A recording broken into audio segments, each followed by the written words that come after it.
Okay, it says it's done. So let me see if we're popping up.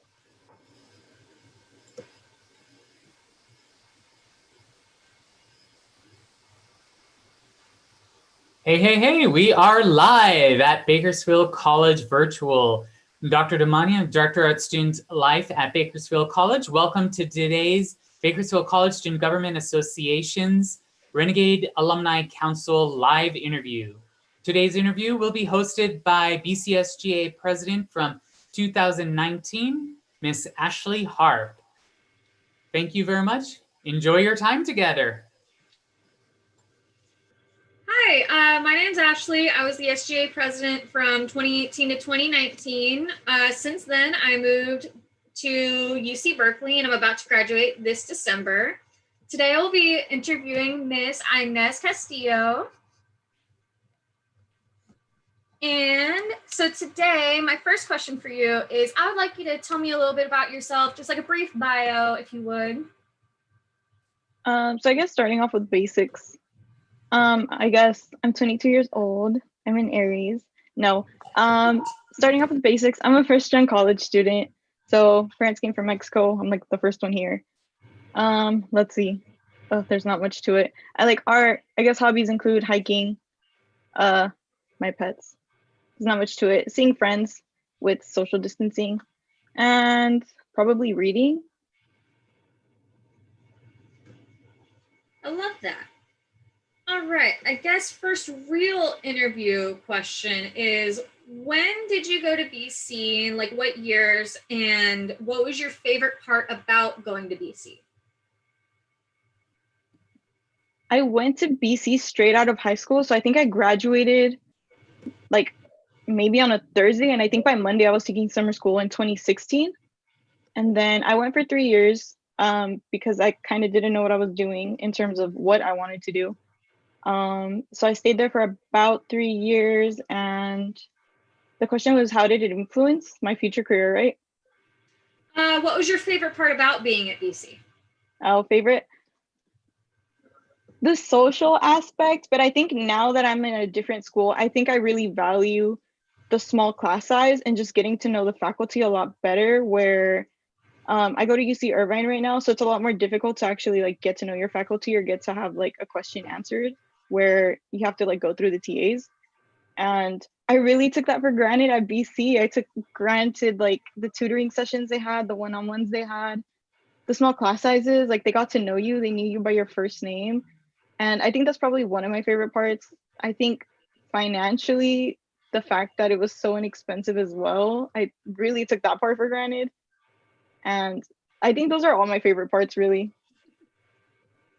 So how would you say your time at BC influenced your further schooling? Like, would you say that it helped you, or like how does it feel? So with this one, I knew I wanted to be a psychology major right off the bat. But the thing is, I was kind of like crazy because I was like, I'm going to do a double major in art. And I did try it at BC, but it was just like a lot of units and I wanted to get out as quickly as possible. So I think it really influenced me in a positive way because I got to really like I said, it was just like a lot of one-on-one with faculty. And I talked a lot with like Marissa Marquez, and she really helped me kind of plan everything in terms of schooling and classing. And she was like, well, you could still get like a double like degree if you want. You could even do 3. And I think that really just kind of pushed me into like this mindset of I could do a lot more than what I expected myself to.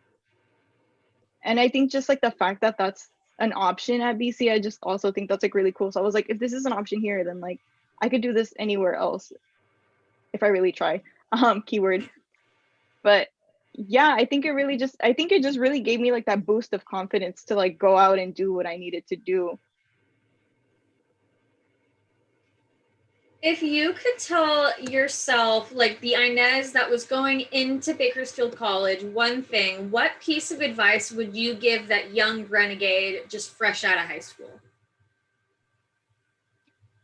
I think I would tell her that her confidence is gonna really skyrocket.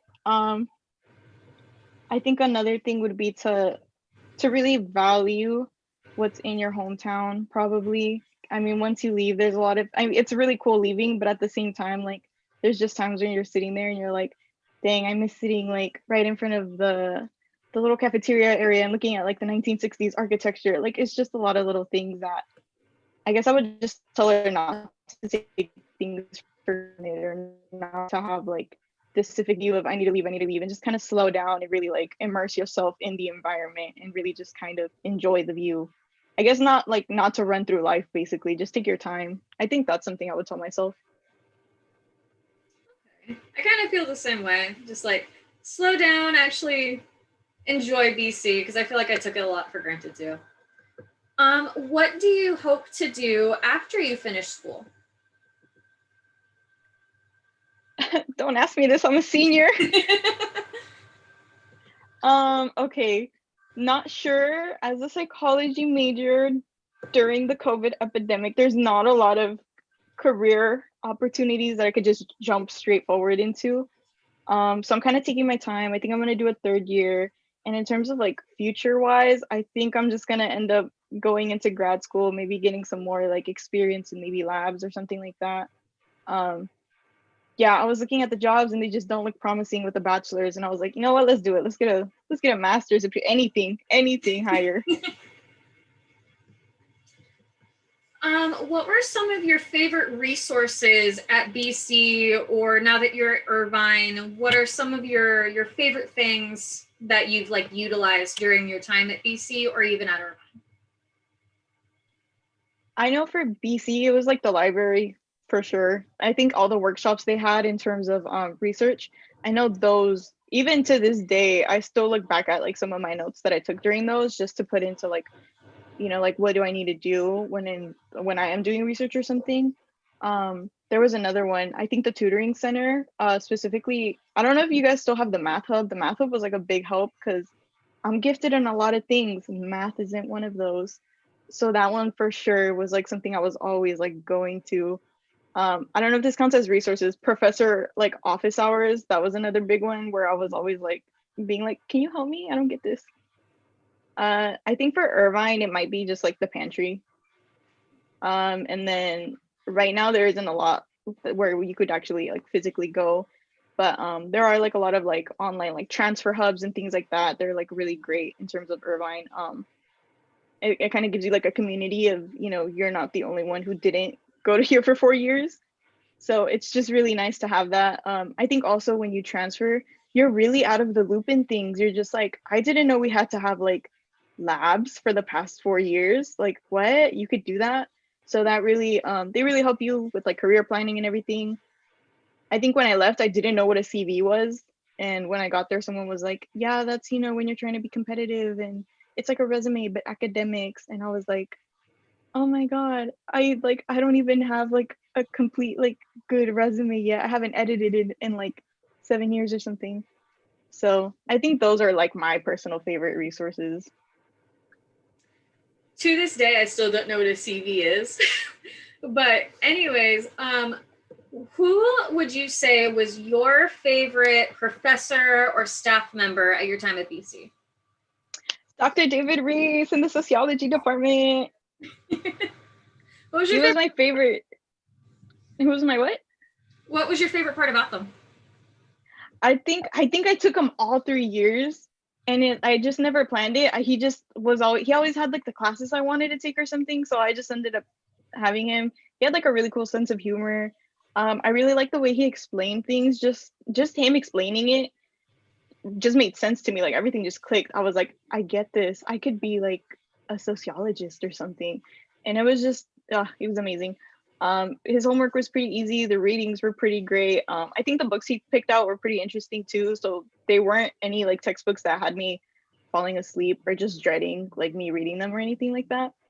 And I think in terms of like staff or faculty, I think like all the 3 ladies, the lovely ladies in the Bakersfield College Archives, they were all my favorite too. I always liked going in there and like complaining about this professor said I couldn't do this, so now I'm gonna do it. And they were just like, yes, you do it. By the way, my grandma is one of them. She still talks about you. She absolutely adores you. Hi, Helen. I know, like, from my personal experience, going from a 2-year community college into a 4-year was a big shock. It was quite a bit of difference. What would you say was probably one of the biggest differences for you going from BC into your now 4-year institution? Me personally, I went from the semester into the quarter system. And to this day, I hate the quarter system with a burning passion in my heart. It's just a really difficult thing to grasp where you have lectures maybe 2, 3 times a week, and then by the next week you have a big exam, and then like more lectures that are, I think they're about like 50 minutes long or so. And I think also the grading system was a big shock to me, where at BC you were graded on like assignments and homework and tests, and then you didn't really have a midterm, you just had tests and like a final. Where I think going into the UC system, the grading was just 40% a midterm and everything else was the final. So if you failed, you failed. That was kind of it. I think that might have been the biggest adjustment size for me personally. And I know my first quarter, I think I got the worst batch of professors like an undergrad could get. So that, alongside with quarter system and just missing home in general, it just made it really difficult to adapt. And it just kind of made me like year in BC. And that's kind of when I put it into perspective. And I was like, I took everything for granted. And now I'm struggling. And my professor won't even look me dead in the eye. Professors don't even know we exist anymore because the classes are so big. Yeah, that was another thing. Class sizes are like 300 kids. And I think at BC, the max might have been, I think the biggest one I was in was probably like 100. And even then, by the time people just kind of dwindled out, it might have dropped to maybe like 40. What was your favorite area on campus? Like, where would you usually go, like between classes, or anytime you had to spare? Where do you think you usually went? It was it was like that little patio section right in between the bookstore and I guess what's now gonna be the new cafeteria. Before it was just like this little patio and they had like these little triangles. I think also it's also not there anymore. It was like this long patch of just grass with trees and shades in between. I think it was the math, no, not math science. It was in between the engineering building and the financial aid building. And I would just kind of like hang out with friends there. We would just kind of talk, sit under the shade. And I visited recently and it's gone. It's just the building now. And I was like, oh no, you guys took away the grass. I haven't been in a while, but I didn't know they got rid of that. Yeah, it's gone. I was so It was sad. Do you still keep in contact with people you went to BC with, like former classmates or friends you made along the way? Yeah, so one of my classmates, she was actually my roommate last year and she was gonna graduate and everything, but she was my roommate. And then a lot of my friends went to BC. Some of my friends are still going to BC just because they want to get like some more majors out of the way. So I still keep in contact with a lot of them. It's a little more difficult now because, the whole social distancing and the pandemic. But it was also a little more difficult because I would see them having like fun over here and I was just so far away. And then they felt the same. They were like, wow, you're having so much fun in Orange County. And I was like, no, you don't understand. I miss you guys. What was your favorite class that you ever took at Bakersfield College? This one's weird. It might have been biology. No way. It's kind of weird. I would say psychology, but I think I took it with Scott Pete maybe. And I think the way he taught it and the fact that he was always like open to having lab hours, even on Fridays or something, it's definitely not the class I got the best grade in. I think it's probably like my worst grades at BC. But I just really like the class. And to this day, if I go to an aquarium, I'm just like, that jellyfish is named this because it has this and this, and octopus have this and this. So I think like the information really did stick. And like I said, I wasn't the top student or anything, but I just had fun in that class. And I just really liked the idea that he was just so open to like helping the students and everything. And it just left like a really lasting impression. And like I said, I'm not a bio major or anything. Like I would like to be, but I think my area of expertise is somewhere else. But for sure, maybe I think that's the class. Well, I am running a little bit out of time. So do you have any closing remarks, statements, any favorites that we haven't gotten to talk about yet? I think maybe closing remarks. I guess if anyone's like watching this who knows of someone who's college or maybe they're in that like awkward transition of I have to leave next year, I would definitely recommend BC rather than like a 4-year institution right off the bat. And I would transfer for sure, whether that's into like a CSU or a UC or anywhere else where they might transfer. It's a great experience. They have really cool 1960s and 50s architecture. I think the people are pretty cool. The professors are great. And at the end of the day, you save a lot of money too. And you might not know it, but even if you go in for like one thing, you could always go in for one degree and come out with like 4 or something. So I definitely recommend taking that route, and BC in particular. I think that's it. That's kind of like my pluggable. Oh, I completely agree. When I went to Bakersfield College, like fresh out of high school, just like you, I had absolutely no idea what I wanted to do. But BC had so many amazing resources that helped me guide all the way to a political science major and going to a school that I never would have been able to go to if I hadn't started out with BC first. I just wanted to highlight also what you said about how much cheaper it is. It makes a lot more financial sense to start out and then transfer. Plus, you get to stay close to home and you get a lot more friends along the way. Yeah, I agree. I agree 100% with everything. Well, this has been Ashley Harp, BCSGA president from 2018 to 2019, interviewing Ines Castillo. Thank you so much for your time, and I hope you have an absolute great day. You too. Thank you for having me. Thank you.